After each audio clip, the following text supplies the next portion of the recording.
রহমতুল্লাহি ওবারাকাতুহু।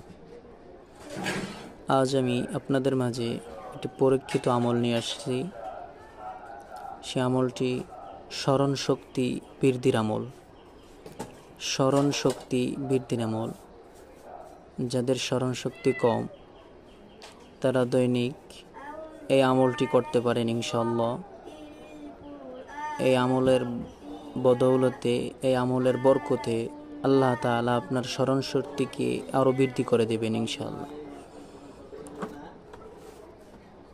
আমরা এই আমল আজ জেনে নেব এবং সুন্দর করে শিখে নেব, এবং আমরা দৈনিক পাঠ করব ইনশাআল্লাহ। আমলটি হলো সূরা আলাম নাশরাহ। বিসমিল্লাহির রহমানির রহিম। আলাম নাশরাহ লাকা সাদরাক ওয়া ওয়াদা'না আনকা উযরাক الذي أنقض ظهرك ورفعنا لك ذكرك فإن مع العسر يسرا إن مع العسر يسرا فإذا فرغت فانصب وإلى ربك فارغب।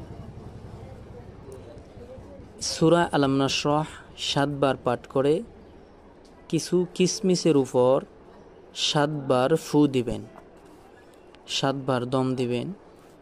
ওই কিসমিস প্রতিদিন সকালে খালি পেটে 7টি করে খাবেন।